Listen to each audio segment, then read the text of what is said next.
بسم الله السلام عليكم. waxaan isticmaali jiray marka hore alaabaha cosmetics-ka hadda laakiin waxaan ka mid ahay macaamiisha Cadaani Cosmetics waxaan isticmaalo alaabaha herbal-ka alaabaha cream-ka serum-ka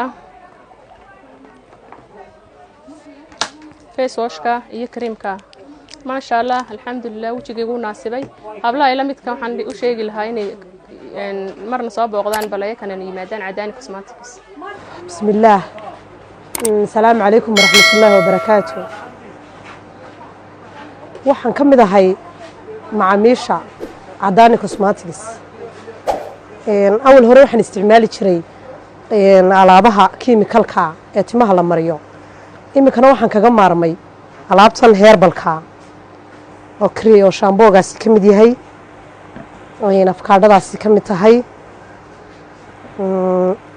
labadaas saliidood ka mid yihiin wax aad u fiican si aad u fiican bay igu soo celiyeen timihii waa markii saddexaad ee aan isticmaalo wax aad u badan baan ka dareemay timahaygana isbedel fiican baan ka arkay waxaan ku soo dhaweynayaa hablaha ila midka ee ka cabanaya intaan ka cabanayay oo kale inay ku soo dhawaadaan sidii aan anigu uga faa'iideynayna uga faa'iidi doonaan insha Allah bismillaahir kariim.